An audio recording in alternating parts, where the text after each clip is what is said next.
and welcome back to Gayming Podcast Live.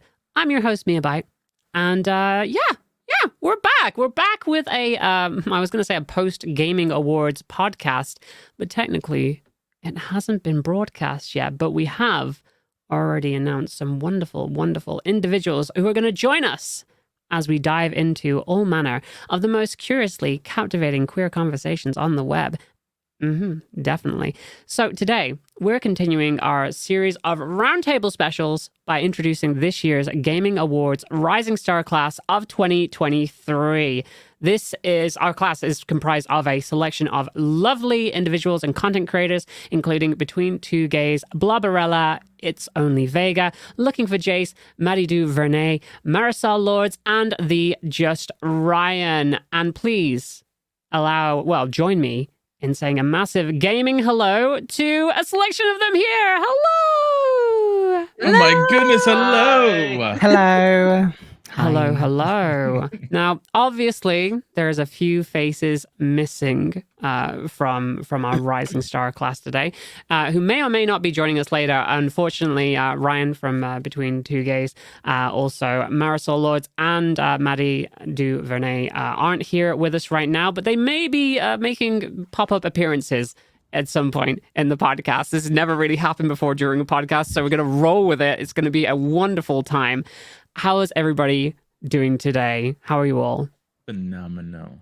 So good. I'm just Okie happy to be. I was told to be food, but Totally. Nice. There's snacks to the side. You can pick those up and chomp away at your will. But yes, welcome on in. You are our Rising Star class of 2023. So congratulations first and foremost to all of you. We're going to go ahead and get to know you all a little bit better today. For those of you who are joining us right now, I'd love to know, we'll go across, we'll just go in the order that we are on screen. Why don't you tell me who you are, where people can find your content, and what kind of stuff you do? We'll start with you, Blobarella. yes. Hi, I'm Blobarella. My pronouns are she, her. I am, as I always like to say, a hot mess, chaotic, bisexual variety streamer here on Twitch. You can find me at twitch.tv/Blobarella. Super easy. And yeah, that's about it. Heck yeah. And we also have TheJustRyan. Hi, I'm Ryan. My pronouns are he, him. I'm gay. I have anxiety. I play a lot of horror games, a lot of Dead by Daylight, and you can find me at twitch.tv/TheJustRyan. Wonderful. And to follow that up, it's only Vega. Yes. Hi. So yes, my name is Vega. I am a variety content streamer here. Puerto Rican on top of that, who does play a lot of different games. I do like a lot of community games where we can all play together. And sometimes I'll throw in a cooking stream every now and again. And I am It's Only Vega on all social media. Heck yeah. And today you were playing Mario Kart, weren't you? Yes. Did you get those wins? Did you get the dubs? Absolutely. I was wearing that crown a lot today, just saying. Which is not a normal thing. So I just wanted to brag a little bit. Wonderful stuff. And last but not least, from BetweenTwoGays, now on their own channel, which I'll let them talk about, it is Jace. Hello. Hi, I'm Jace. I use he, him pronouns, and technically, I guess still half of BetweenTwoGays because we still share a Discord. But my partner Ryan is on BetweenTwoGays still. They them pronouns for Ryan. And I'm on LookingForJayce now. I am a recovering academic, HIV positive variety streamer who I do what I want when I want at this point. I am the Twitch cliche of I'm currently replaying Breath of the Wild, because Zelda. And yeah, and that's me. And I told Ryan I would do this. So Ryan, on the other hand, is in the middle of a crisis change, like crisis of what am I doing? And they're focusing on pottery and stuff in addition to gaming at this point. So That's so cute. Yeah, cool. Oh my goodness. Plug. Mm-hmm. Yeah, and you can find me at twitch.tv/LookingForJayce. Yes. Awesome. Are you excited for Tears of the Kingdom? So excited. Yes. Anybody else excited for Yes. the Zeldas? Yes. Literally Zelda, my all-time favorite game franchise, and it's coming out shortly after my birthday. I was like, Me too. You're in good company. Let's go. Okay. Well, now, before we get started, we have a little bit of housekeeping to do. As a reminder, the Gaming Awards were recorded live last week, but have not yet been streamed. And that is going to be happening tomorrow. So if you want to see who won all the biggest awards at the Gaming Awards, you can tune in right here on twitch.tv/gamingmag at 8 p.m. UK, 3 p.m. Eastern, or noon Pacific. Make sure you don't miss out, because there's going to be a lot of cool things that happened.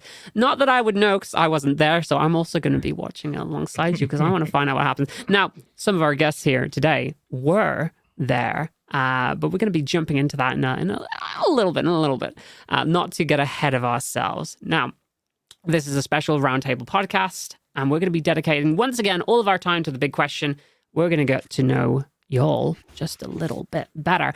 Today, we're asking, who are our rising stars? So, the Gaming Awards Rising Star class of 2023 is sponsored by Logitech G. It consists of six, count it, 7 streamers, all of whom who have made incredible strides in their streaming career over the last year and have made significant contributions to the LGBTQ+ world within the gaming space.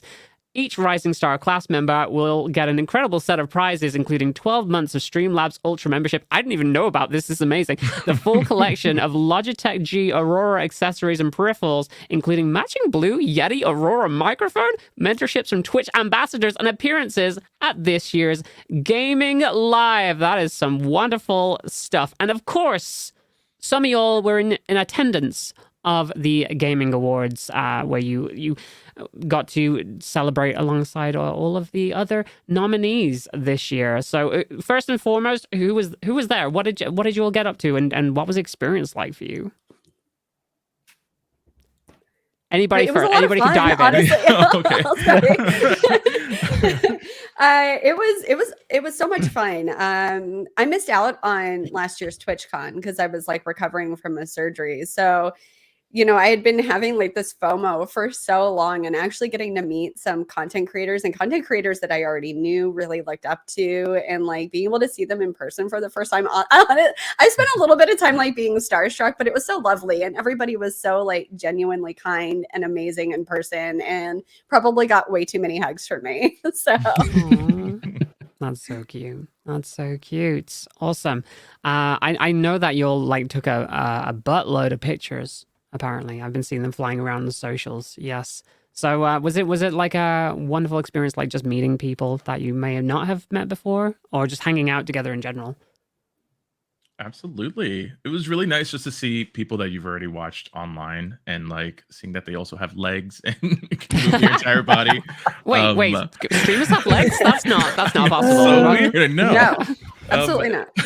And it was really nice. Like, I guess the whole thing about like that FOMO does hit real when you aren't able to participate in certain cons, and like there's all these content creators going around, and like you want to be a part of it. And the fact that this just happened, especially for us, and like all that stuff, being able to come across each other was really, really great moment. Mm-hmm. It was phenomenal. Mm-hmm. And how about you, Ryan? How did you feel about the experience? I mean, I did go to TwitchCon, so I kind of feel like I was still nervous. I don't know why. Maybe it's because I'm from the UK and I'm going to America, and there's all these Americans. I'm like, oh my God, this is going to be a lot. I was really nervous. But everyone was so nice. It's just so nice to like feel so welcomed and like get to know everyone and meet people that I honestly never thought I'd be able to meet. And all of us, like the Rising Stars, like we hung out as like a little group and got to know each other. I just feel like we were all in the same boat and we kind of all had each other's back. I really like that too. So it was just really, really nice. Yeah. Sure. That's so wholesome. That's like incredible.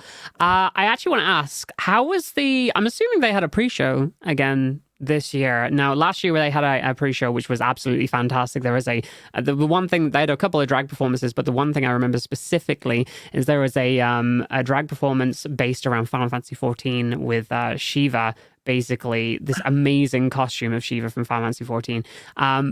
That was never broadcast. So the pre-show doesn't get broadcast. So if there was one, and I'm assuming there was, but I don't know because I wasn't there. What was that like? And can you give us some insight on it, since nobody else but you is going to have seen it?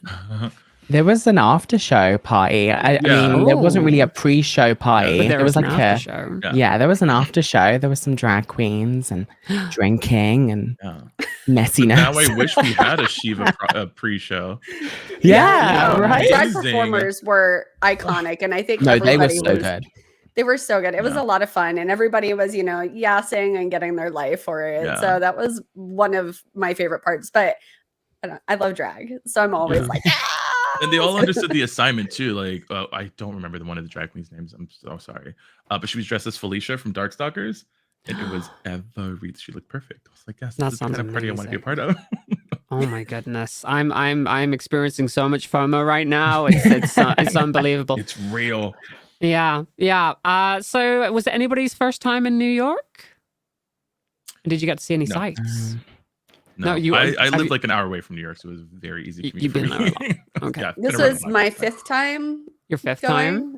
Yeah, I love the city. So Awesome. I've been there Ryan? before, but I went when I was like 11. So like this was new still for me, but we didn't really do any of the touristy stuff. Me and my partner, we were like, we don't want to do that. We want to do like our own unique experience of New York. But I had a lot of fun. I really loved it. I made sure to like hit up the museums because that's always like going to be the biggest part for me. Like going to the Met in the MoMA, I could do that over and over again because I'm a big nerd. But yeah, absolutely fantastic. Oh, again, I wish I could have been there, like just to party alongside of you, but it was not to be. But I'm so glad that you all got to hang out and get to know each other a little bit better. That was awesome. Really nice. Yes. Now, obviously, the Rising Stars. Oh, actually, before we go any further, we may have had another addition today who may or may not be ready or not to join us. So I'm just gonna cool. Oh, okay, 1 second. I'm just gonna keep going along. You know what? All right. You know what? So we're just gonna move on to the next question.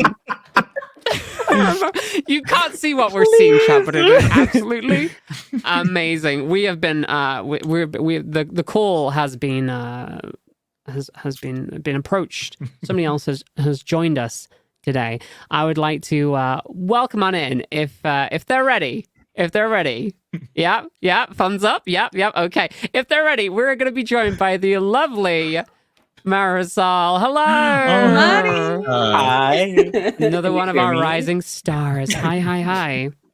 My room's a mess. I'm so sorry. No, that's okay. Honestly, if you were to look off screen, it's like a war zone out here. So yeah. No, it's all good. Considering you're a drag queen, I'm surprised it's not worse. Like real talk. Oh, it is on this side. So again, Marisol, welcome on in. Thank you so much for taking the time to join us today, and congratulations on being one of our rising stars of 2023. How are you feeling about everything? I'm feeling great. Fantastic. I'm so sorry. I'm not even kidding. I just walked in the door because I co-host a brunch, and my co-host has had other things to do. That I'm actually, after this, I'm performing at a pageant. Oh my god! So I'm like a stacked event. Okay, well, we'll try and speed this along. No, not at all. If I need to go, I will let you know. But I literally fast paced through brunch. I just stepped into the door like maybe 2 minutes ago. Oh my god! We appreciate that so much. But welcome on in. Just to reiterate, we're just talking about the Gaming Awards in New York. You were or were not there? I don't remember. I'm kidding. Yeah. Please. It may not have been Mari's birthday, and there may or may not have been. There may have been shots. Allegedly, I made an appearance. Okie dokie. All right. I want to know about your experience there. Did you have a good time meeting everybody? Yes, I had an amazing time. It was, how do I put everything into words? Sorry, my brain is. That's okay. You literally just walked in the door. It's fine. Yeah, I think I had an amazing time overall. It was a pleasure being able to see new friends and old, and be able to share the stage with like a lot of people that I personally look up to in the streaming community and like in the queer community in general, and to be able to share the space with my fellow rising stars, and being able to actually speak on behalf of everyone was truly an honor. That's absolutely fantastic. Now, of course, so it was important to gaming that our rising stars this year were hand chosen by our gaming ambassadors. So in terms of how you all were chosen, it was essentially by a group of your peers. How does it feel to be recognized by them? Again, anybody can jump in first. I was like, clearly people have judgment just as bad as my own, the fact that I was chosen. And I love that for them.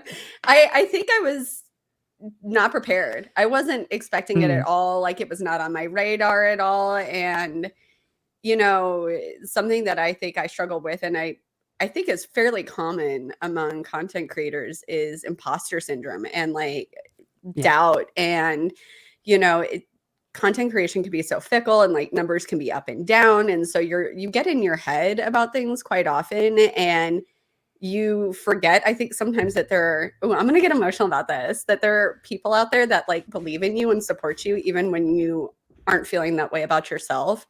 And it honestly, like, it meant a lot to me, like from my own peers.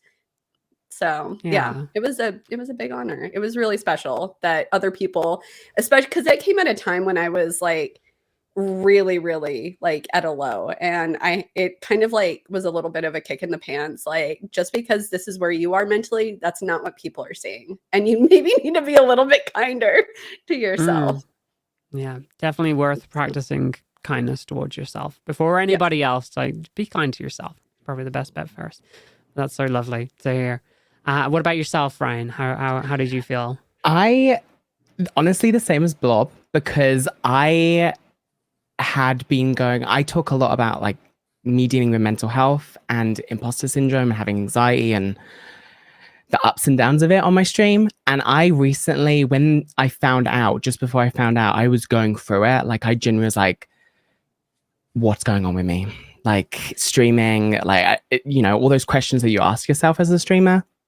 And then I found out, obviously, that I won this. And then to find out that it was picked by other people, I was just like in shock, because I was like, me? People chose me? Like, why me? Like, it adds like this whole like element of the fact that other people really genuinely believe in you and love your content and what you're doing on this platform. And especially as a queer person, you get so much like, we deal with negativity on like a regular basis. So to get other peers like support you and uplift you, it just means a lot. Yeah, it was just amazing. It was really fun. I also found out on my birthday. So like, it was like a whole thing of like, it was just really cool. So no, it means a lot. And I'm thankful to all the ambassadors that for whatever reason decided to put me in the mix, because that's amazing. Now, of course, Jace, you and Ryan on Between Two Gays were chosen together. How did it feel for you when you found out and to be picked by your peers? No, so when the email came in letting us know, I think Ryan hadn't seen it, so I walked up to him and showed him, just like, I'm gonna provide context after I say this. This is fucking stupid, because like, we were in such a state of like massive transition and having just split out into 2 channels. Like, our channel has gone through more content shifts, like drastic content shifts, than like should be possible for a channel to still even be like have a semi-functional community. But like, we were at a place where like we both had actually taken a little bit of a step back from streaming content creation in terms of setting boundaries for ourselves. Like, I had just started a job as I'm currently finishing up a visiting professorship at Duke University. It's wild. It's stupid. So like, I had just started that when it like came in, and we were just like, what is happening? And then when we saw that it was picked by our peers, and we like looked at the list of people, we were like, one, really touched that they thought of that we were thought of for this. It means so much to us because we've been in this state of transition that, frankly, a lot of content creators and Twitch streamers don't get the luxury of having like an extended multi-month like crisis of identity and then kind of come out the other side of it like still functional. And then like looking at the list, there's people who are gaming ambassadors who we know and love and respect what they do, and then there's ones who we don't know but we love and respect what we do. And so to, you know, for example, I mean, Shura is a gaming ambassador. We interviewed her like 2.5 years ago during Pride on our channel as like a series of interviews, and like, but we haven't interacted with her that much in the past probably year. And so like seeing names like that where it's like, oh, the fact that like we came up in the conversation even was just like, it means a lot to know that people thought about us, because I don't know. We're just trying to make our own little cozy corner of the internet. That's all we're really trying to do. Like, so the fact that people saw it and acknowledged it really actually did mean a lot to us. Fantastic. Yeah. And Vega, same question, of course. Like, how did it feel when you found out and you know, it was from your peers?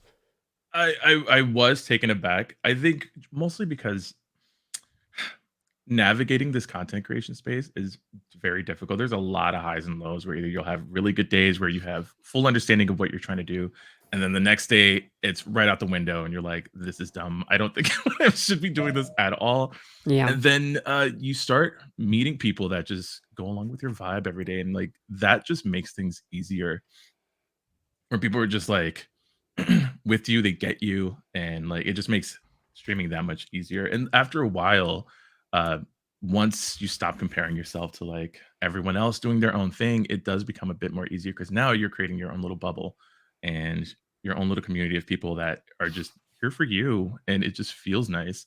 So when like you have other people outside of that also thinking that, you know what, you're just as great and we want you to know that, like it is, I mean, I'm still on a high from it, to be honest. I'm willing to tell anybody who's willing to listen, like, just so you know. Oh, I get not ready for this thing. Yeah. And it just feels really, really great. Heck yeah. And Marisol, how about yourself? How did you feel when you found out and that it was even your peers that chose who became rising stars? Yeah, no, I said it's about time. No, I'm kidding. As a drag queen, we do have to have such like sometimes, well, not everybody, but I like to present more of an ego than I actually have. So that's where that came from. But I'm very touched, very honored. I didn't expect it to be nominated, let alone win.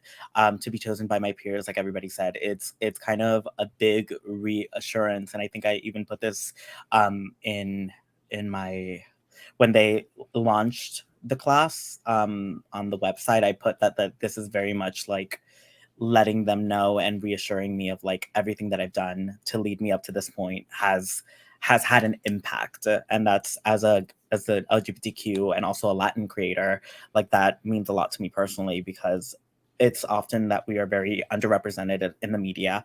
So to be able to be the face for this, it's mind blowing. That's so cool. It's so nice that it does mean so much to you all. Like I actually had like a hand in it myself, and funnily enough, I'll let you a little bit in on the inside. I completely forgot to submit anybody for the Rising Stars, so I was I missed the cutoff date, so I was completely impartial on that. Thank you so much. I was one of the Thank judges, you so much for your input. That really means a lot.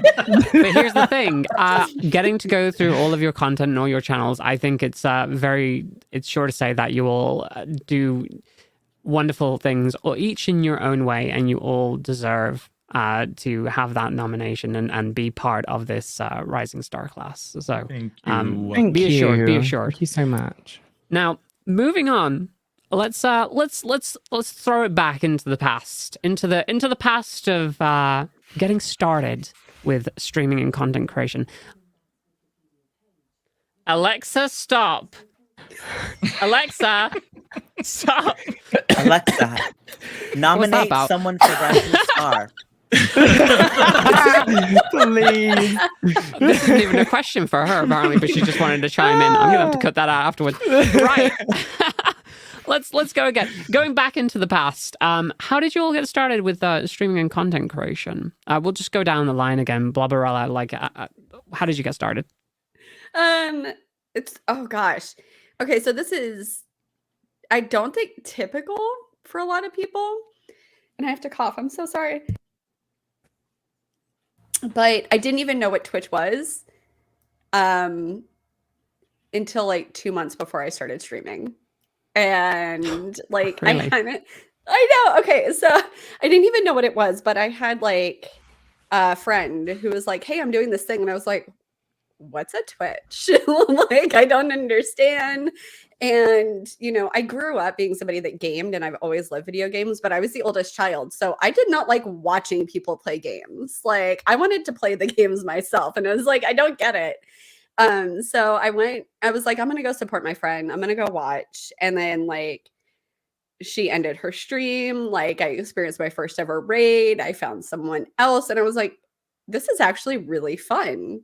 And like, there's so many interesting, entertaining people, and they're playing games and they're doing things that I love. And I think it was literally like a month or two after I was like, you know what? I'm just going to do it. Like, why not? Let's just do it for fun. Because I've been playing on some other people's streams. And that was it. I was just like, I'm going to throw myself into it. Because I've been working for a video production company and we closed down because of the pandemic. I wasn't working at that. We were doing like 0 production shoots. So I was like, well, let me try this, expecting it to go fully nowhere. And that's kind of how it happened. I just fell into it and I was like, I'm going to do it. I'm just going to try. Heck yeah. And now you're here. It's that's wonderful to hear. Ryan, how about yourself? How did you get started, hon? I had been doing like YouTube videos and stuff for a while. Like my degree at university was in television production. So like I had done shows, like live shows. And it was my boyfriend. I had all this equipment and it was during the pandemic. And I remember the day he just was like, just go and do it. If you don't like, just do it. So I did. I threw myself into it and I did it. And there was a streamer I watched called Life Simmer. She plays a lot of Sims games. And I remember I asked her in her stream, I said, what would you tell someone who wants to stream, like how to get into it? And she just said, just do it and just have fun and just do whatever you want to do. And now there's someone who watches my streams, which is like crazy to me, how full circle it can all become. But I honestly feel like if my boyfriend hadn't thrown me into it, I probably wouldn't be here right now doing it. So I'm thankful that he did. But yeah, I just got into it. I used to stream like Animal Crossing and now I'm a horror streamer. Don't know how that happened. The pipeline from Animal Crossing to Dead by Daylight is no, it's real. It's same real. category. Same it's category. so real. It's so real. But yeah, no, I just kind of threw myself into it, and then I realized there was like no one. My thing really is talking about mental health, and no one does that on this platform. They do, but like it's not really elevated, not really like spoken about well enough. And when I was streaming, I didn't see anyone who would talk about like dealing with anxiety and depression very openly on stream. I was like, well, maybe I can do that. Like maybe I can just like be myself and like just talk about whatever I'm going through throughout the day. And that kind of resonated with people. And I feel like that's why maybe I just kept going with the streaming. It was nice to have people be there and understand and know that I was helping other people as well.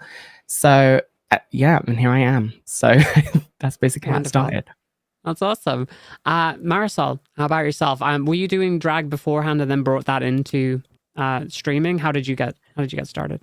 Yeah, so I've been doing drag 5 years last month, and I actually have my 3-year anniversary coming up early May. So how I was introduced to Twitch and streaming in general, my good friend Queen Nicki Mirage, who's a drag partner here on Twitch. She was doing a lot of like streams every so often, and sometimes I would just bug her at her house and just be in the background of them while she plays some video games and being like extra commentary. Through when the pandemic first shut down and bitch pudding's like digital drag era was commencing, we actually did a small show in Nikki's living room called Two Girls, Two Webcam. No, Two Girls, One Webcam. And it was a show that we did weekly just to have an outlet to be able to do drag and perform and keep up with like current music, etc. So that was like my introduction to Twitch. After that, I was introduced to this the team that I'm a part of, Stream Queens, where I found a lot more drag artists who do different types of content that all resonate with me. And then I felt very lonely. I felt very very FOMO, fear of missing out. And I said, this might be something that I want to do, but I didn't know how to get started. So Nikki actually helped me set everything up on my MacBook at the time. And the only game that I was able to play was like Dream Daddy. And so I did that. That's amazing. I did that for a bit. And then as soon as that was out, I wasn't able to really play anything because my MacBook was overheating, even just opening. As somebody else that started on a MacBook, I feel for you, hun. That is so difficult. Yeah, it's very rough. Very, very rough. And so I quickly just threw myself into debt, and I was like, I need something. So I got a gaming laptop, and then I really wanted to play Dead by Daylight, and I've been kind of stuck there ever since. But I've recently branched out to other things as well. Awesome.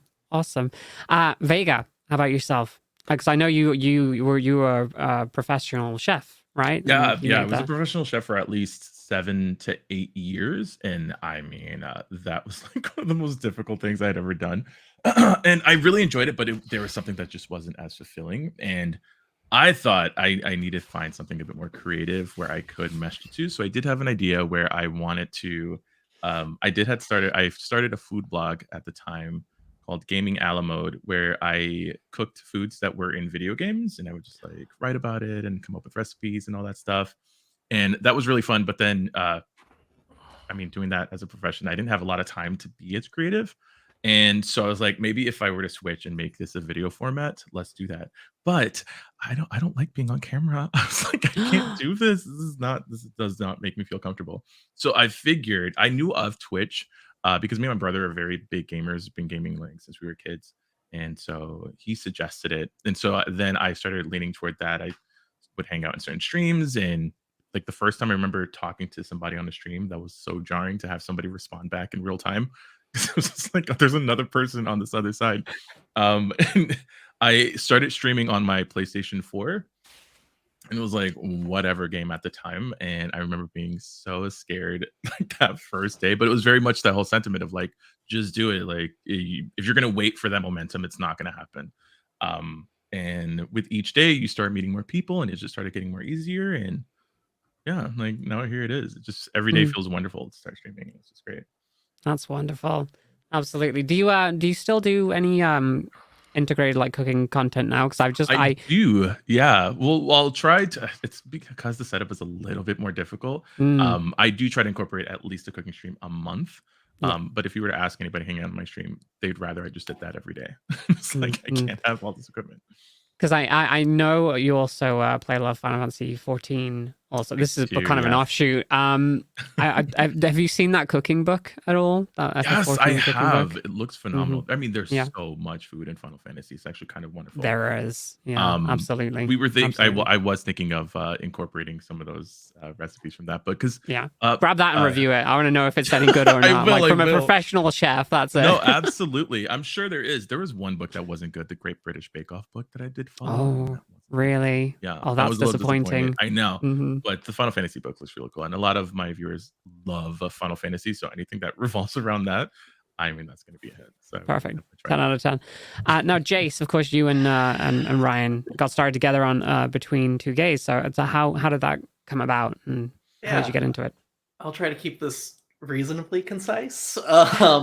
No, so I had messed around with streaming and vlogs for years prior to meeting Ryan and starting dating them, actually. So and I'd like mess around with it. It never took. It was not just by myself was not a thing that I ever got into.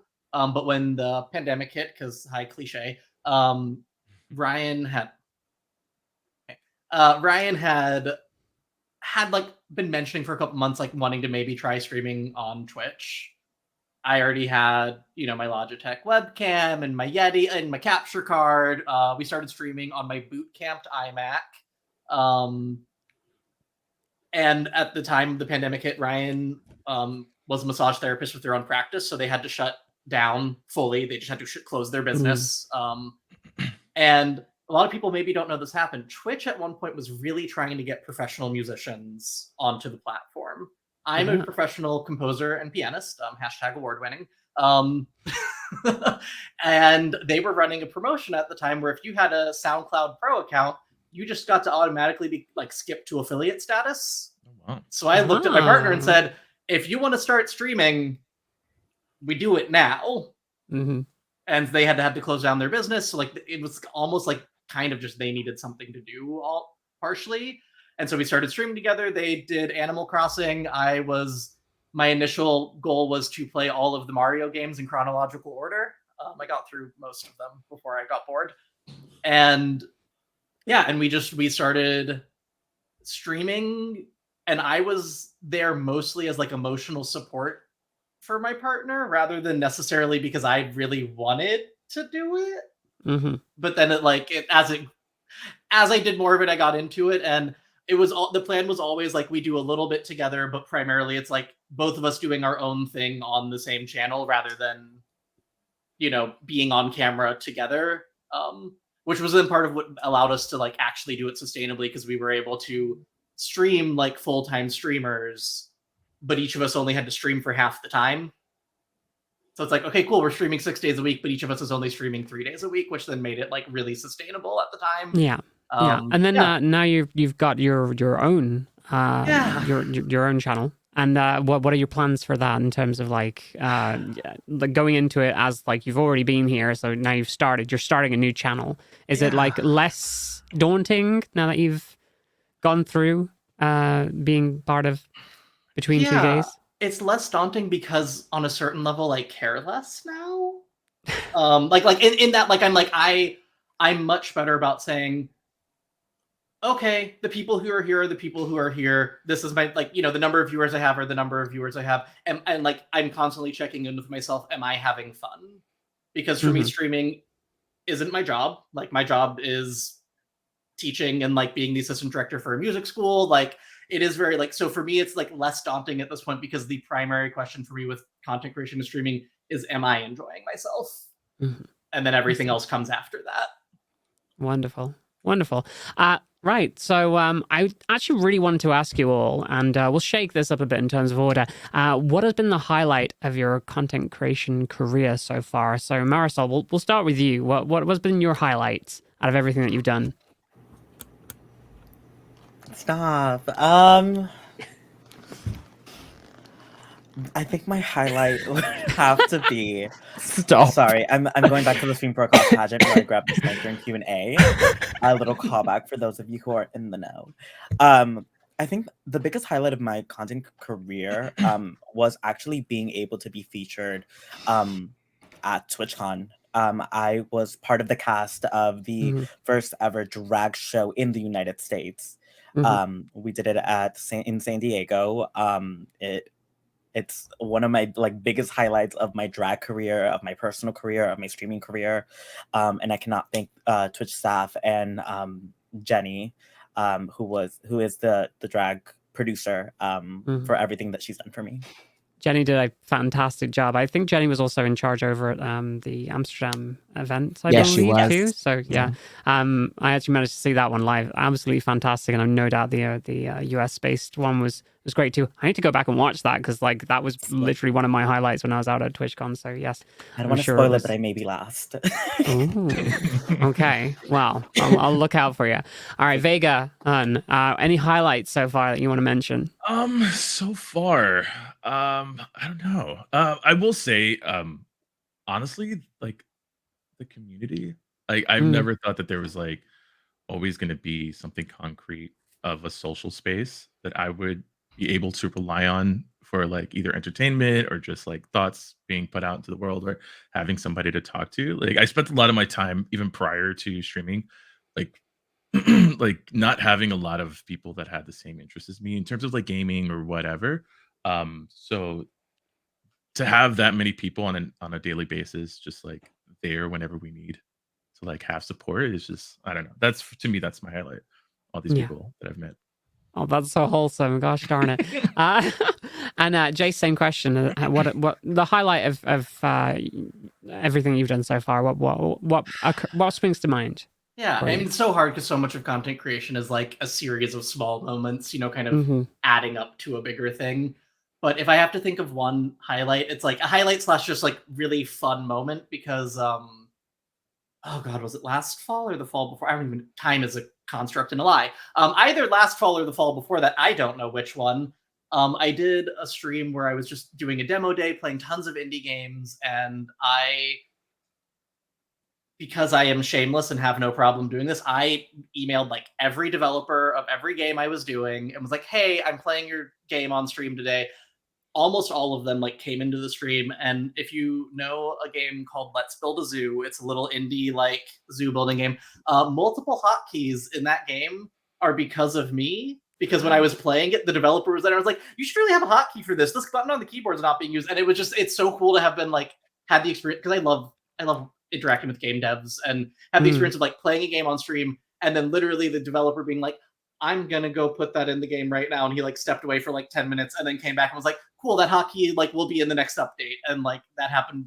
I was just like, that was a really cool experience for me to like get to actually impact like, hey, this game would feel a lot better to play if you just like, if I could press B in the build menu comes up, that would be cool.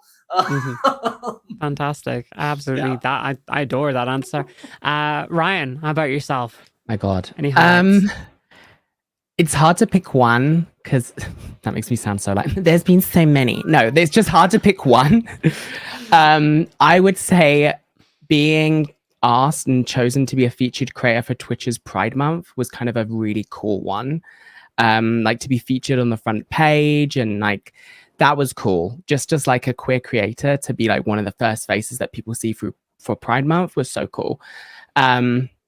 Yeah, that's probably the one that I'd say has probably been like a crazy moment. And then this, honestly, this, like winning, this is a big deal because this doesn't happen to everyone. Not a lot of people, get nominated for an award or win an award, especially in the queer community on Twitch. So this, to me, this is probably the biggest thing that's happened so far in my streaming career.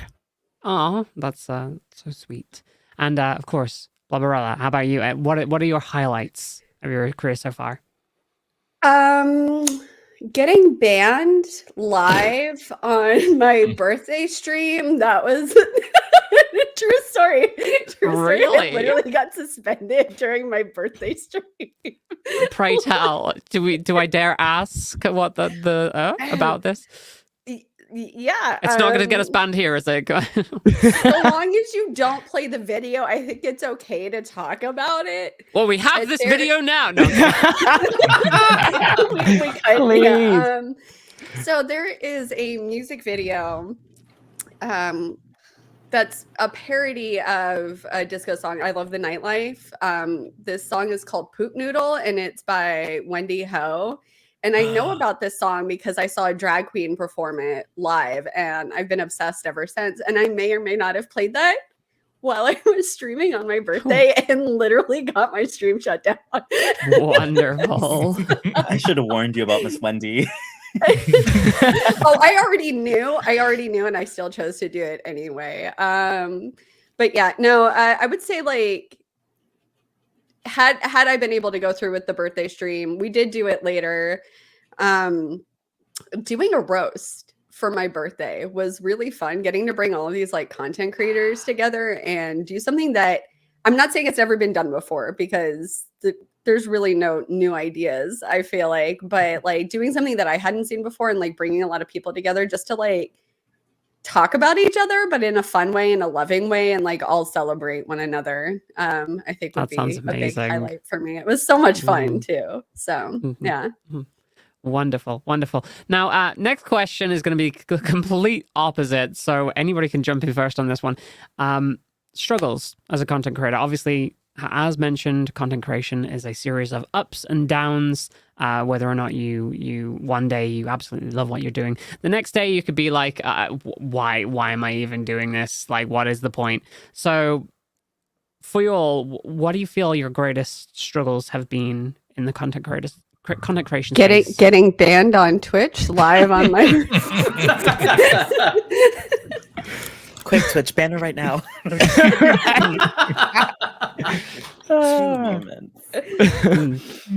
Yeah, is there anything that you've all tussled with that's like, you know, you all have fantastic time? You know what? You've all had a fantastic time. I'll go first. I think we can all agree going through like those struggles of what am I doing, and is my content good enough, and am I too boring? Do I look okay on stream? Like you ask those questions all the time.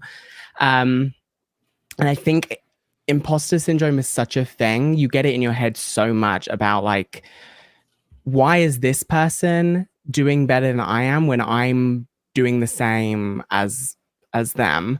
And it took me a while to realize, like, don't compare yourself to someone else. Like, do your own thing, and then your people will find you, and you'll like grow in that way. And I think it doesn't help as well when we get like trolls that come in, because as much as we like to, you know, say that like it doesn't affect us, at the same time, it's a lot to deal with. I mean, the other day I just had someone come in my stream and say, you know, that they didn't like me being gay, and I said bye.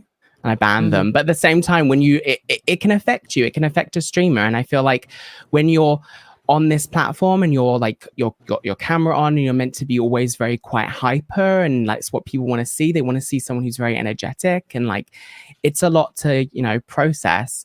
And it takes a toll on your mental health. And I think I'm not the only one here. I think everyone here will agree that like it can be a struggle a lot of the time to be this very like happy, energetic person that feels like everything's going okay. But I think we all have those moments where we just out our content. It's a lot of energy to use up, isn't it? Like some days you just think, you know, do I really want to do this today? I just don't. I just can't. You know, it's a bit much, and that's completely normal as well as the feelings of imposter syndrome. As somebody that's been on this platform for like almost 7 years at this point, yeah, imposter syndrome is a massive pain in the butt, and it doesn't really ever go away. So finding ways to deal with that, I guess, is probably the best way forward. Anybody else have any similar struggles or something else that you've struggled with? Yeah, I would just say, to kind of build off of what Ryan just said, at the end there with like the, you know, being this happy person, for me, part of a really big struggle was breaking out of that and struggling with authenticity and saying it's okay for me to, like, you know, to have had a bad day and say, no, I'm still going to go live and I'm going to engage with people, but I'm going to just present myself where I am today.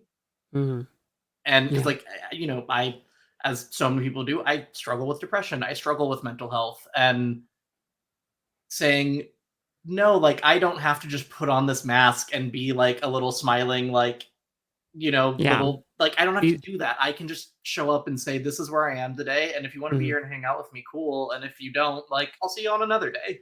There's something in overcoming that fear of like, if I am myself, are people gonna like that? You know, are people gonna accept that, or are people gonna tune out because you always feel like you have to be on, right? So I completely get that as well. And I think there's also that thing where it's like, you come to stream as yourself, and when it isn't received well, or you feel like, you know, you're having like a period of time where like people aren't responding to that, or like maybe you're struggling with your numbers a little bit, you take that very personally, because you're like, well, it's me. It's just straight up me that they do not like. And I think that's like very hard to kind of like get beyond sometimes. Absolutely. And I'd say with me and my partner, we had the added challenge of like, oh, more people are showing up for my partner Ryan than are for me. And so then all of a sudden you have a direct comparison on your own channel that you like can't avoid, because you are looking at like you're looking at the Twitch dashboard and you're just like, you can't avoid seeing the numbers for the other person's stream. They're there in your face whether you want them or not. And then having to take a step back and be like, this isn't about me. Like, it's not personal. Like, because it is. You have to like, you have to take a step back and be like, it's not personal. It's not. That's not what it's about. It just is. For whatever reason, and with us, we just had the thing of like Ryan was doing a content category that was growing faster, more naturally faster, whereas I was bouncing back and forth between 10 different things, and you have to take a step back and look and be like, it's not about me as a person. Yeah, you can't let it be a reflection of what people actually like think of you and your place in the world. It's like that can get you that's a spiral that you go down very easily. It's true.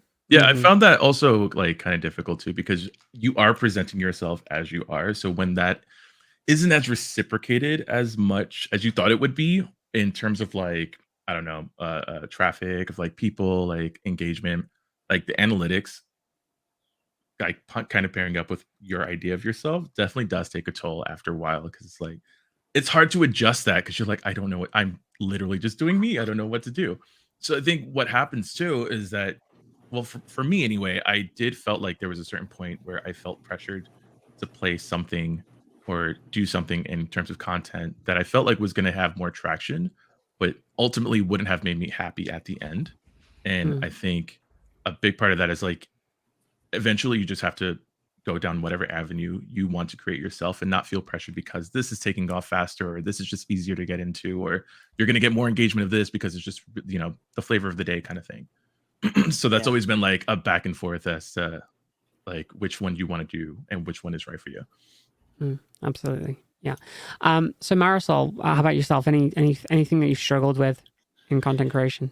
Yeah, I will say as a drag creator, like I don't look like this all the time, and that definitely affects my mental state because, for instance, a lot of people will show up for me when I'm in drag, but not myself when I can't mentally like handle putting on an entire face and persona and wig and outfit. So that definitely hits hard, to the point that I actually quit Twitch on an indefinite hiatus during my second year of streaming. I was gone indefinitely, but after like a month and a half, I was like, you know what? I said, let me come back. Why don't I just come back on my own terms? So definitely like setting your boundaries for yourself. I will say that not shaving off my brows, which was like the biggest part of my makeup, has helped me remain in makeup since I came back. So I haven't, at least starting this year, I haven't done a stream where I'm not in drag, but I would like to get to a point, partner, where I can just not think about the numbers and just be here on the screen as like this. Yes. And just be like hanging out. Another thing, I was actually one of the few drag artists that was doxxed and swatted during a Twitch event. That's so scary. That's awful. I'm so sorry. So dealing with that on top of like content creation mental blocks can be really challenging. But if anybody's dealing with that, trust me, you are stronger than you think.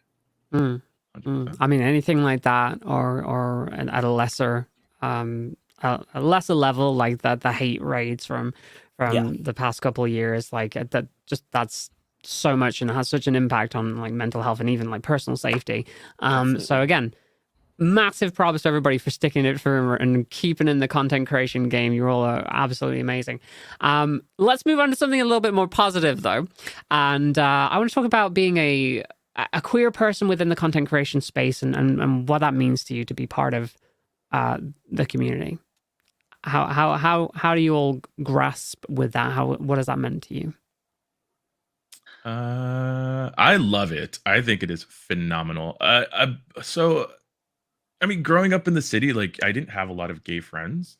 So the one thing I did do was join a volleyball league that was predominantly gay. So I did meet a lot of people through that. But like being able to have people that have the same interests as you, and like gaming is very specific. And whenever I don't know if anyone else has had this, but whenever I've been like in a social setting, and if I am the only one that plays games and someone else does, they're like, oh yeah, Vega plays video games. And then they'll introduce you to another person. They're like, oh yeah, I know Mario. It's like, okay, well, I mean, Mario's great, but like I've always wanted to have the more deeper conversations and like, Yeah. because gaming is such a huge, broad spectrum that you kind of want to just, talk about it as much as possible with somebody who knows exactly what it is that you're talking about. You want to find other geeks to geek out with. Exactly. Yeah. Yes. I mean, finding somebody else that shares that specific interest where they know exactly what you're talking about. Like, oh yeah, have you seen the new like trailer for DBD? Have you played Final Fantasy? And if they say yes, like that, those conversations can go on forever. Mhm. And like the interest just remain there. And it's just nice, especially on top of the fact that they're also on the LGBTQ plus umbrella. Like just more points. Specific question just for you then. Did you cry during the ending of Endwalker? Okay. So so I cannot believe you pushed me into this. Oh God. Cornered. So the fans of Final Fantasy 14 are very devoted and they love the story and it hits them in all the feels and all the right places. Me, I had such a great time with Final Fantasy 14. They make you play this main scenario quest and it's very involved and there's a lot and it's elaborate. So for Endwalker, I will say it was a little bit built up. They're gonna get mad at me, but it was for me. It's just a little bit built up. I thought it was phenomenal. I mostly like Shadowbringers, but I did cry during Endwalker, and not because of the story, but because there was a particularly long cutscene. Your character's right there, and it's like this big moment for you. And once you're done, you have to go and participate in this next dungeon with everyone. And all the people that were there that have kind of guided me through this entire journey were all waiting in front of me to do this next dungeon with me. And it was my I saw that first clip time. actually. And Mhm. it was, I mean, I don't like crying. So like, and that was just like the most warmest feeling I've ever had in my life. The fact that all these people that share the same interest in me under the exact umbrella guiding me through this entire game that we started from like a year ago and we're finally reaching the end, that made me cry more than Endwalker itself. But I am Yeah. grateful for Endwalker, but that was a very strong moment and I loved it. I'm Community so grateful for everybody. Yeah. is it's so good. meaningful. It's so good. It really What is. about It really, really is. anyone else? Like, what does it mean to be queer for you within this streaming space? I mean, I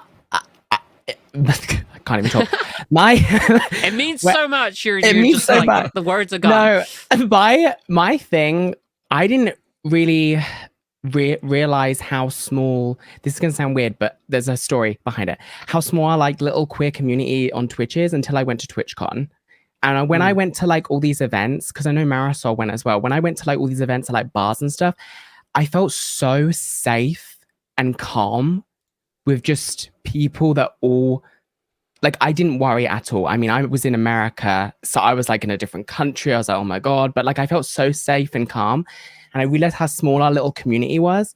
And it was in that moment where I just realized like this is kind of freaking cool. Like that I just feel so like calm about it. Cause I mean, I've always been very open, like about me being gay on Twitch. Like I literally, when someone raids, I say I'm gay and I have anxiety. I don't know how more open I can get about being myself. So I've always been very open about it. It just felt really, really cool. I feel like, yeah, I can't explain it. It was just a cool feeling. And then to say like, I remember I was hanging out with my friends and we all just felt the same. It just felt like, it's just a nice, safe feeling, you know, to be around people that have either gone through what you're going through or know how it feels. And like, I've got your back. Like, you don't have to worry, you know? It just feels nice. That's very awesome. Very awesome. Just again, that feeling of safety brought to you by, again, people who are going through exactly the same thing or similar things to things that you've been through in the past, and just having those bonds there. It's incredibly meaningful. Does anybody else want to chime in on that about your experiences?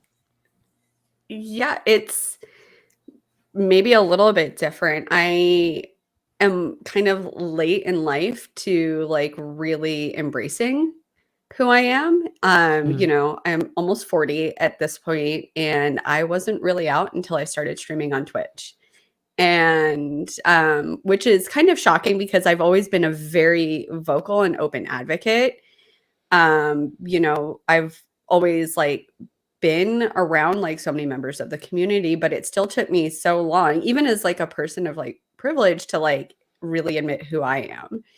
You know, I grew up somewhere very conservative, still live somewhere very conservative, and now I have kids. So I think there was like always this like back. And then I got married and I was like, well, so what's the point?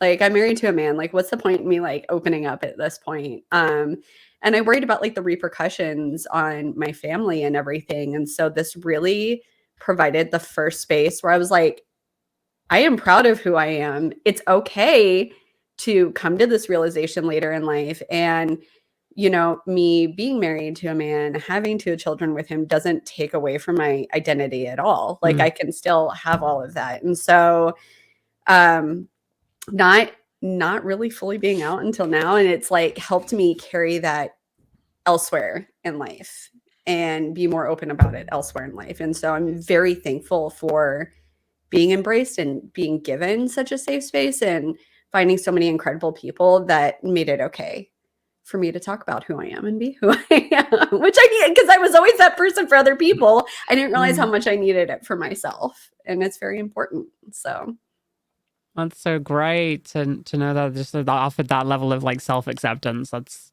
so cool. Absolutely. Jace, how about yourself?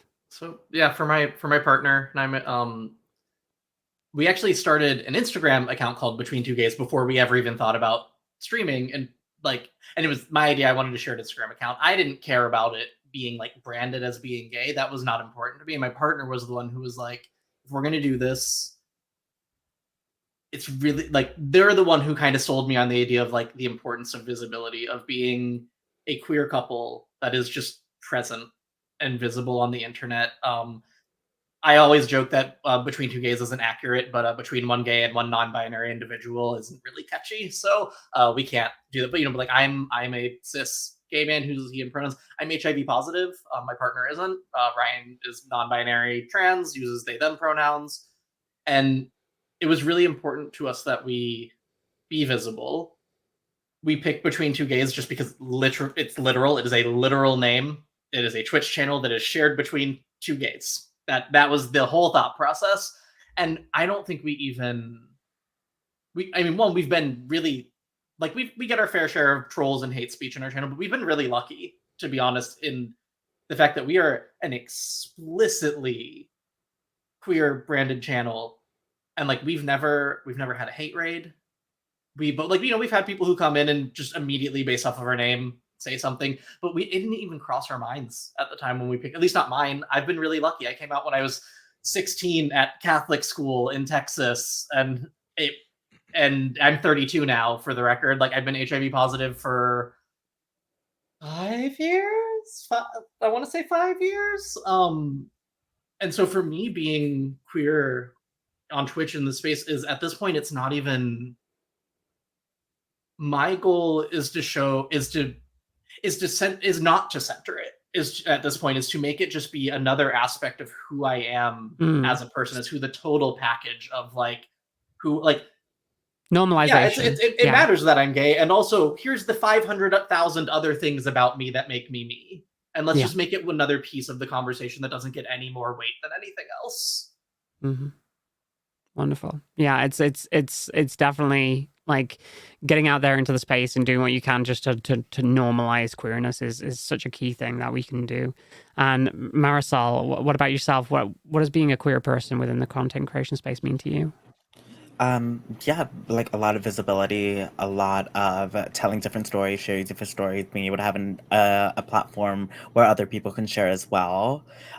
Making sure that sometimes, like for instance, there'll be members of our communities who may not be out and proud in their personal lives, but come to Twitch as a safe place to be themselves, and we are privileged enough to have a platform to be able to give that out.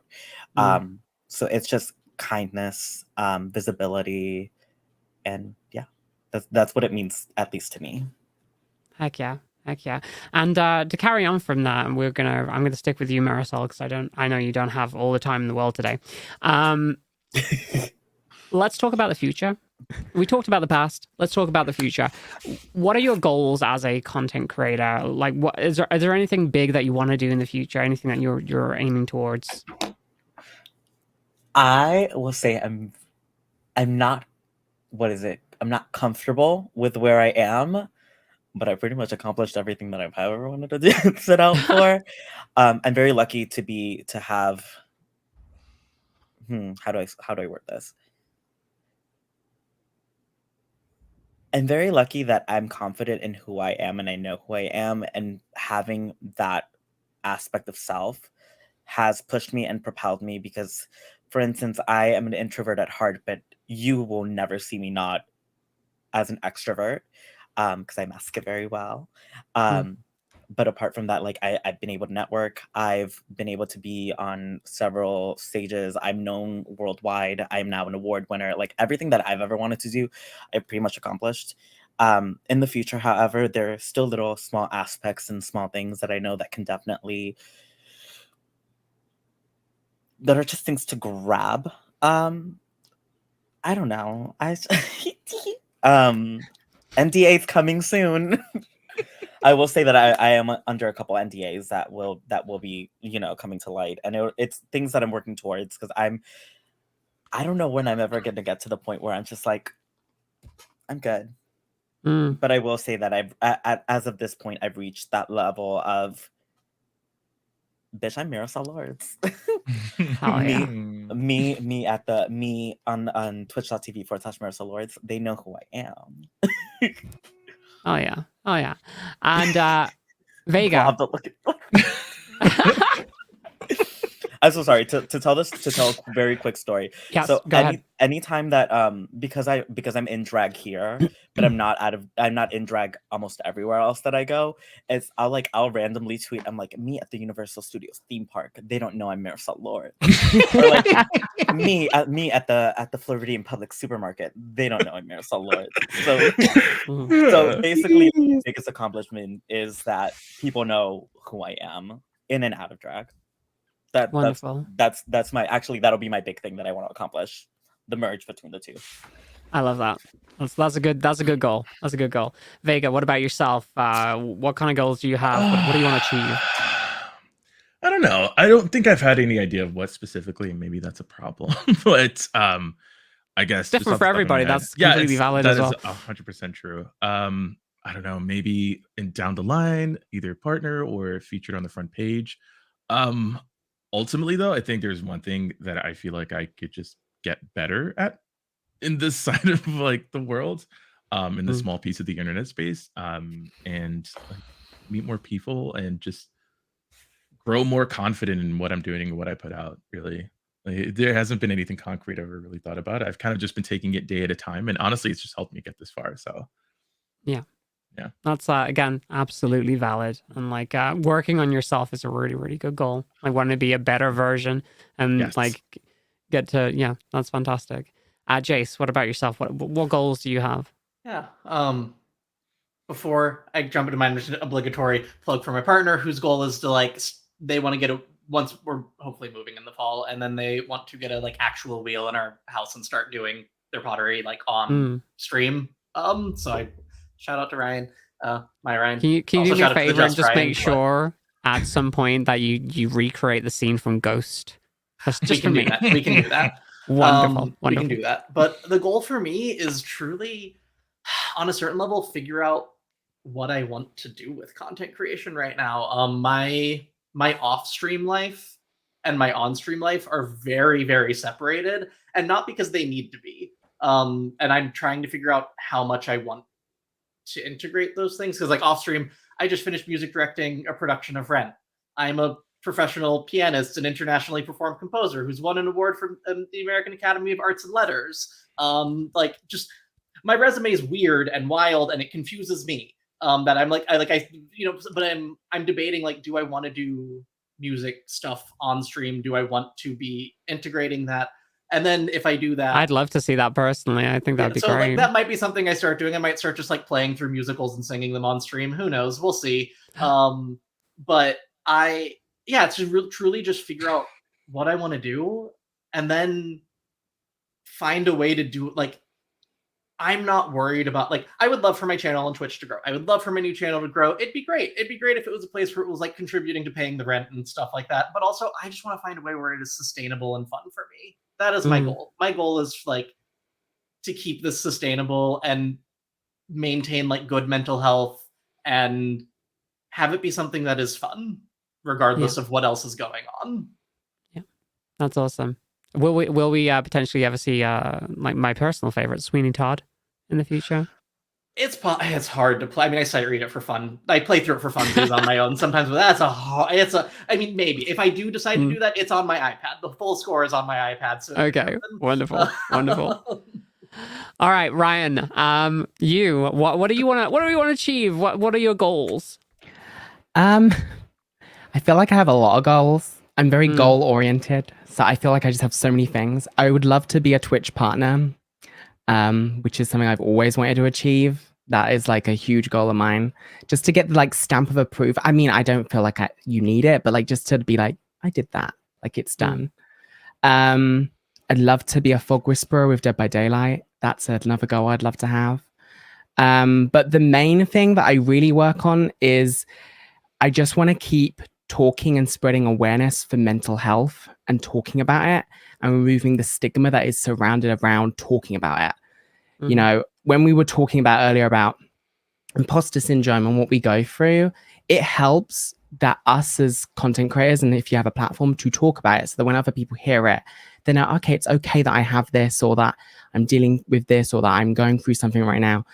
That's something I want to do, is I want to really like give more awareness that surrounding mental health. And I feel like all I ever want for myself and for everyone else is just happiness. My mum, one of the last things my mum said to me was, do whatever you can today to make yourself happier tomorrow. And that's something I've always like lived my life by. So yeah, I don't know what's going to happen, but I have set out goals that I hope I can achieve. That can happen. Oh, that's so sweet. Oh my goodness. Yes. Just the amount of good that we can put out. If we can increase the amount of good we put out into the world, I really think that's a great goal to have. And last but certainly not least, Blobarella, what about yourself, lovely? What are your goals? What do you want to achieve? Oh my gosh. Okay, so the horrible thing is I don't know if any of y'all struggle with this, but I'm an ideas person, not necessarily like great on the execution, but there's always like 10,000 ideas. 100%, yeah. Agreed. 10,000 ideas. I'm like, I want to do all the things. And let me just write it in my notepad of things I'll never get done. Yeah. Never ending list. I have like a secret Discord channel. Not even my mods can see it. And it's just stuff for me. And it's like all my ideas. And I'm like, and you go through and you look at this and it's like, what is wrong with this human being? I think I would definitely at some point like to hit partner. It's something that like I got close to, then had to take a big break for surgery, and like life happens. I've wanted to bring like more of my background and my skills and bring more like produced and edited content. And even like maybe some fun stuff like cooking competitions and like other things that I've like had like swirling around in my head for a while. And honestly, like bringing more content creators together in like fun and unique, interesting ways. Cause I love people so much and I love seeing what everybody does. And then I love like bringing everybody together. Like I'm very big on that. Like let's bring people together and do something fun and silly and like do something like out of the box for a little bit. And then also like some makeup sponsorships or something, you know, like if anybody wants. That's like part of what I do is like I start with like makeup and it's like it's getting expensive. And as we know, sometimes like the money is not like the best. And it's like, I've got to make this sustainable at some point and stop having such a makeup problem. So please sponsor me for the love of God. But yeah, I don't know. It's like 10 million ideas, not enough time, not enough energy, and trying to like make what I see happen in here come out without burning myself out, because I think that's also something that we struggle with, because you're constantly like doing work and people don't see it when you're on stream. They think that you stream and that's it. And it's like, no, there's so much more work that's going on all the time, and burnout is very real. So just keep doing it. Yeah, just keep doing. I love that for you. Right. So we've gotten to know you all quite well at this point, and we're almost at the end, but we like to finish with a little section we like to call quick fire questions. Now, the way this is going to work is that I'm going to fire off a question at each one of you. The way this usually works is that it's usually one person answering these. So the way that we're going to do it today is that I'm going to fire off a question at each of you. That person will answer first, and then if anybody else wants to jump in with their answers afterwards, you totally can. But this is like short, snappy answers to the questions. You don't have to think about it too much. All right, so we'll just go down the line. Blobarella, what was the one game that defined your childhood? Oh my God. Legend of Zelda, Ocarina of Time. Oh, good answer. Anybody else? Tomb Raider, Adventures of Lara Croft. I wanted to be her forever and ever. Super Mario World. I used to play it just on repeat while listening to Metallica growing up. Heck yeah. Heck yeah. Anybody else want to jump in with that? The game that defined your childhood? I'm getting mine. It's Kirby Nightmare and Dreamland. Stop, not the Game Boy Advance. Period. This is my Please. prized possession. This cartridge right here. Let's go. I couldn't get it. Ryan, you? Any game? Probably the OG Sims. The Sims was like my game. All the time, yeah. I love that. All right, Ryan, again, who's your favorite video game character? Ada Wong from Resident Evil. I love that answer. Anybody else? Who's your favorite? Jill Valentine, Resident Evil. Okay. Love her. Kirby. There we go. No. Okay, that makes sense. On brand. Titus from Final Fantasy X. Don't at me. I know his name is pronounced Titus, and I refuse. Amazing. And last but not least, favorite video game character, Blobarella? Oh God. Honestly, like, no. Ask another one. Any other question but that? There's too many. All right. Okay, there's too many. All right. All right then. Crisis. Marisol, Yes. what has been your favorite game within this last year, or like all of 2022, start of 2023? What have you loved? I'm definitely not opening my Switch right now. Well, it's a game that I'm still currently playing. It's Kirby. Kirby? Forgotten Lands? Please. There you go. Okay, cool. Anybody else? That's gross, Elden and Ring. we love to see it, Mari. Anybody else want to jump in? I haven't finished it yet, but Octopath Traveler 2 is so good. Fantastic. I went with Elden Ring. Awesome. Love that. I don't think I have one. I just play a lot of Dead by Daylight. I'm sorry. Have you not played can say Dead by RE4 Daylight. Remake? Yeah. Oh, the RE4. That was good. Thank you. Yes, RE4. I need to get on that. Yes. Mhm. Stray. Stray. Oh, Good Stray. answer. loved. Had to be one Okay. of the best new games that I've played in a long time. So, So adorable. Yeah. I love and I that one. sobbed like a baby. Yeah. I weighed you, Kirby. Fuck it. I had to take a break. I was snotty. All right. Vega, Yes. what game do you most want a sequel to? A sequel. Shit. Quick fire. Sorry. I guess Elden Ring. Yeah, Elden Ring 2. That'd Elden be Ring. great. Okay, cool. There's DLC coming. That's good. That's true. Yeah. Anyone else? Stray. Any... Stray 2. That's a good one. Okay. Stray too. Yeah. I mean, my favorite game of all time is BioShock. I'd love to see a new BioShock game. A new BioShock game. That's a good answer. I like that answer. Oh, hello. Okay, there you go. Oh, Got Stray. They heard Stray. All I right. would kill for Spelunky 3. Ooh. All right. I don't think it's ever going to happen, but Okay, so maybe you can answer this one instead, Jace. What is one game you think everyone should play at least once in their life? Final Fantasy 6. Okay. Anybody else? Alien Isolation. Oh, nice. I agree with that one. That's my Um, answer as well. I've still not Okay. played that. The idea of that is terrifying to me. It's good. It's a must. Play it in easy mode. Just Have get through the Marisol story. there. Marisol will help you. She'll help me Yeah. through it all. She'll be the alien. just the voice in my ear.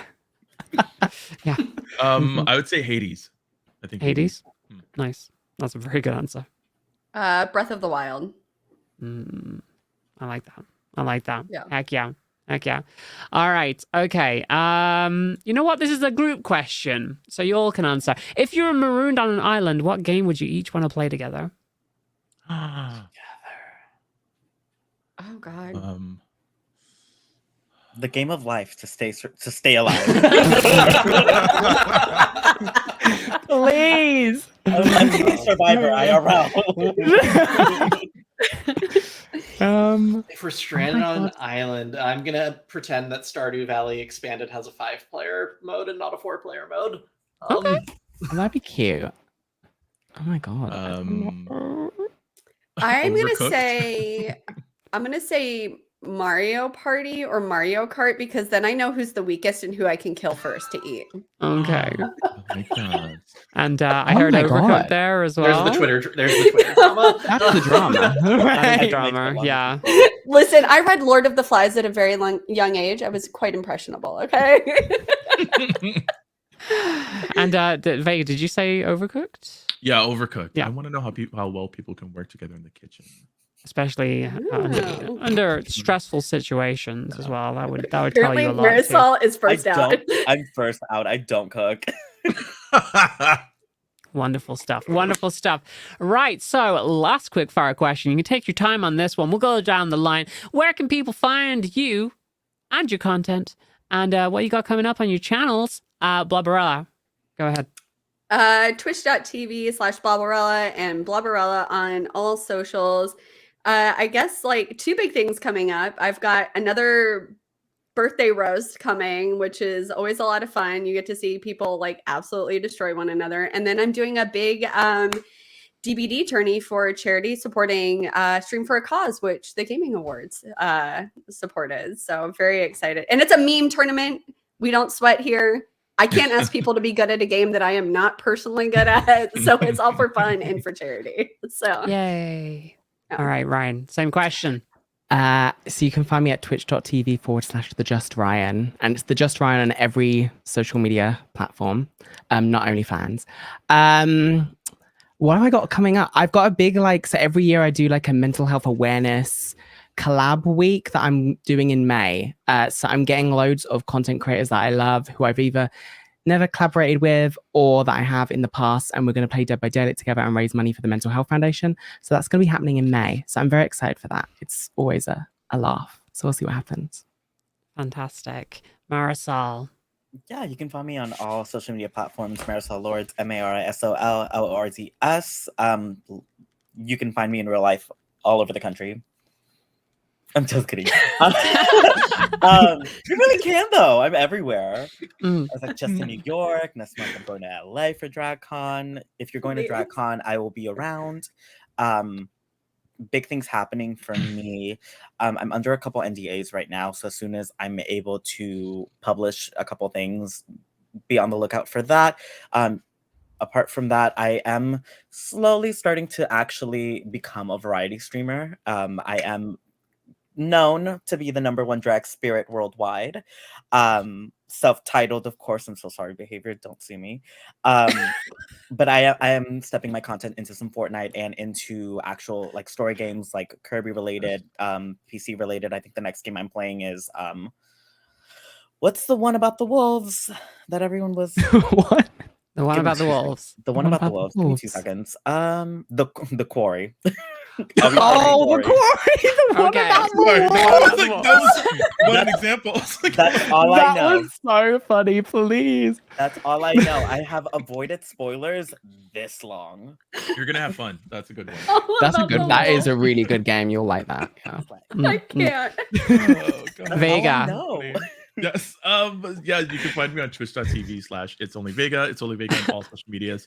And we will be planning a 12-hour stream because we did reach 3K followers like a couple weeks ago. And we will be incorporating some more cooking and a Just Dance stream. So that will be fun. I love that. I'm trying to follow in Marisol's steps. Just me. Oh, Mama, I have Just Dance 2023. If you want someone to battle, I'll be there. Yes. Let's do it. And of course, Jace, where can people find your content? What you got coming up?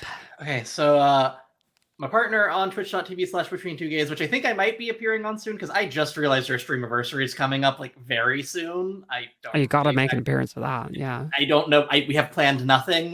We have not talked about it, but I'm sure as soon as this is over, I'm going to go talk with them about what are we doing. And then, but me personally on twitch.tv/LookingForJayce, same on Twitter, but on Instagram, I'm the worst. And it's because you can Google me and find me easily anyways. JaceMulligan.official. Woo. But yeah, and big things coming up. I don't know. Maybe I'll be playing through and singing some musicals in the future. Maybe I won't. I have no idea. As I said at the beginning of this, I do what I want when I want. So you got to show up and find out what's happening because I don't know what's happening. Heck yeah. Heck yeah. So tune in for all of that, Chad. That's going to be absolutely fantastic. And a massive thank you to our rising stars and everybody else who joined us today. All of our lovely guests, of course, Blobarella, ItsOnlyVega, LookingForJayce, MarisolLords, and TheJustRyan. Now, it's unfortunate that we couldn't have, of course, Ryan from BetweenTwoGays and MadiDuVernay today with us, so make sure you go and check them out too. ! Guests in chat if you want to go check out their Twitch channels also. But I want to say a massive thank you for joining us on this roundtable episode of the new Gaming Podcast Live. We'll be back in another 2 weeks' time, so be sure to tune in every Sunday for more gaming goodness. Until then, you can follow the Gaming Mag channel here on Twitch or subscribe to our YouTube channel so you don't miss any of the amazing shows that we have out. Next week will be Let's Go Gaming, of course, our charity fundraiser show, so make sure you tune into that too next Sunday. And of course, podcasts can be listened back to at any time on all major podcast platforms. And if you're listening there now, come on over to twitch.tv/gamingmag and watch the podcast live. It's a good time. You might see things in the background that you wouldn't have seen if you're just listening in the audio form. Believe me, it's worth it. But for now, I'm going to say see you soon, everybody. And bye from all of us. Bye. Bye.